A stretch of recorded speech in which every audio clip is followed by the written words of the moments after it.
안녕하세요. 5분 공부에 성공 투자하자. 자이언트TV의 5분 주식 코너 쫄보개미 안갑성 기자입니다. 요즘같이 주식시장에 급등하기 심하고 금리와 인플레가 모두 가파르게 오르는 상황에서는 리츠나 원자재, 상품 같은 대체 투자에 대한 관심이 늘어납니다. 최근에는 여러 핀테크 기업들이 1,000원이나 5,000원만으로도 값비싼 서울의 강남구 빌딩이나 예술작품, 또 롤렉스 시계까지 투자할 수 있는 앱을 출시하고 있습니다. 그래서 5분 주식 코너에서는 요즘 뜨는 다양한 조합투자 플랫폼에 대해서 알아보겠습니다. 먼저 대체 투자의 대표 자산인 부동산인데요. 최근에는 여러 증권사들이 앞서서서 부동산 조각 투자 플랫폼들과 협력하는 사례가 늘고 있습니다. 2020년 12월에 국내 1호 부동산 조각 투자 플랫폼인 카사를 시작으로 비브릭, 핀블, 소유같이 현재 한 4개 정도의 앱이 서비스를 개시한 상태인데요. 가장 먼저 서비스를 시작한 카사 같은 경우 올해 1분기 기준으로만 약 200억 원 이상의 부동산을 공모 상장한 상태입니다. 카사를 비롯한 부동산 조각 투자 앱의 투자 방법은 대체로 비슷합니다. 첫째로 부동산 조각 투자 앱과 연계된 은행이나 증권사의 실명 계좌와 연결을 해주시면 됩니다. 카사 같은 경우는 기존에 갖고 계신 하나은행 실명 계좌가 있으시다면 앱에 연결시키면 곧바로 투자를 시작하실 수 있습니다. 두 번째 단계는 연결하신 은행이나 증권사 계좌를 통해서 예치금을 플랫폼에 입금시키고 공모청약에 참여하신 다음에 그 대가로 받은 부동산 디지털 수익 증권 수량에 따라서 배당금을 받으시고 또 나중에 해당 건물을 매각하게 되면 매매 차익을 나눠 갖는 구조입니다. 뎁스 한 개당 공모가는 작게는 1,000원에서 5,000원까지 액면가가 비슷비슷해져가는 분위기입니다. 카사 같은 경우는 2020년부터 서비스를 시작한 업계 최고참답게 상업용 오피스 빌딩부터 부티크 호텔, 물류센터까지 다양한 부동산 조각투자 상품을 내놓고 있습니다. 다른 사업자인 비브릭 같은 경우 공모상장 1호 조합투자 상품으로 부산에 위치한 초량 MDM타워 같이 부산 일대를 중심으로 부동산 조합투자 상품의 공모 청약을 진행하고 있습니다. 카사가 자산 유동화증권인 ABS 형태로 투자자들의 투자금만 모아서 운용되는 것과 달리 예탁결제원에 등록된 집합투자 업자로서 대출 끼인 레버리지 투자까지 가능하다는 걸 장점으로 내세우고 있습니다. 다만 비브릭에 투자하기 위해서는 부산은행 계좌가 연결돼 있어야 됩니다. 부동산 조합투자 플랫폼마다 연결해야 되는 실명 계좌나 증권사 계좌가 각각 다르기 때문에 다양한 플랫폼에 한 번에 투자를 시작하시려면 시간이 좀 필요합니다. 2010년부터 보이스피싱 등 사기나 범죄 수단으로 이용되는 대포 통장을 예방하기 위해서 새로 금융계좌를 개설하기 위해서는 20일의 영업일이 지나야지만 신규 개설이 가능하기 때문입니다. 다른 부동산 조합투자 플랫폼인 핀블 같은 경우는 SK증권 전용 계좌를 소유의 경우 하나금융투자 전용 계좌를 개설하셔야지 투자에 참여하실 수 있습니다.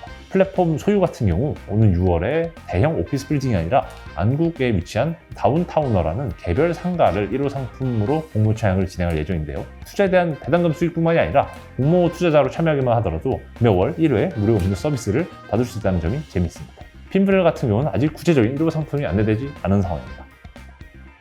조합투자관에서는 부동산 디지털 수익증권인 뎁스뿐만이 아니라 음악 저작권이나 미술품, 시계같이 다양한 상품에 투자할 수 있으신데요. 모든 조각투자 상품이 법적인 보호를 받는 상황은 아닙니다. 금융위원회에서는 올해 4월 28일에 조각투자 등 신종증권 사업 가이드라인을 내놓았습니다.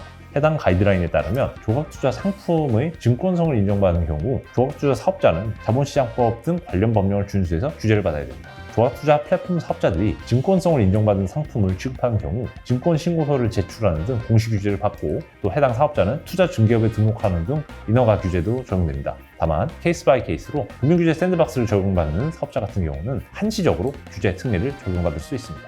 해당 가이드라인이 생긴 건 국내 최대의 조합투자 플랫폼으로 자리 잡은 뮤직하우의 역할이 좀 컸습니다. 2017년 서비스가 출범한 이래 회원수는 100만 명, 거래액은 3천억 원을 넘어서면서 개인 투자자 다수의 보호 이슈가 떠올랐기 때문입니다. 투자자들은 뮤직하우가 보유한 저작권에 투자해서 저작권료를 배당금처럼 받거나 시세 차익을 노릴 수 있다고 이해를 하고 있습니다. 그러나 사실은 투자자들은 직접 음원 저작권을 소유하지 않는다는 거 알고 계셨나요? 저작권 소유자는 따로 100% 자회사로 있는 뮤직하우 에셋이라고 되어 있고요. 저작권료를 그쪽에 청구하는 구조이기 때문에 뮤직하우나 뮤직하우 에셋이 다 망할 경우 투자자들은 투자 원금을 돌려받기 좀 어려운 형태라고 합니다. 투자자들이 실제 자산인 음악 저작권을 나눠 가진 게 아니라 음악 저작권에서 발생하는 수익을 나눠 가질 권리인 음악 저작권료 참여 청구권만 얻은 것이기 때문이라는 지적이 있는데요.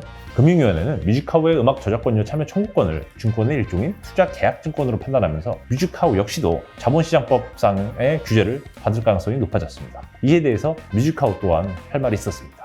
뮤직하우에 따르면 저작권법에서 비영리 신탁기관만 저작권료 징수와 분배가 가능하다고 규정하기 때문에 저작권은 별도의 특수목적 법인이자 100% 자회사인 뮤직하우 에셋을 설립해서 저작재산권을 취득하고, 뮤직하우는 저작권 신탁의 회원으로 가입해서 뮤직하우 에셋으로부터 분배받은 저작권료를 2차로 뮤직하우 개인 투자자들에게 정산해주고 있다고 공식 투자백서에서 밝히고 있습니다.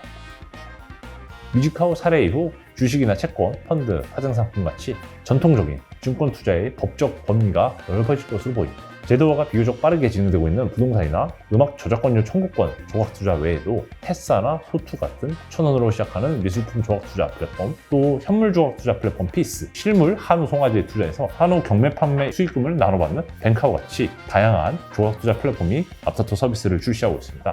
현재 서비스를 진행 중인 모든 조각 투자 상품들이 금융위원회에서 증권으로 인정받는 게 아니기 때문에 투자를 하실 때는 소유권이 있는지 없는지 여부와 자본시장법상 증권성을 인정받아서 법적인 보호를 받을 수 있는지 없는지에 대해서 유의해서 성공 투자하시길 바라겠습니다. 이상 5분 주식의 쫄보개미 안갑성의자였습니다. 감사합니다.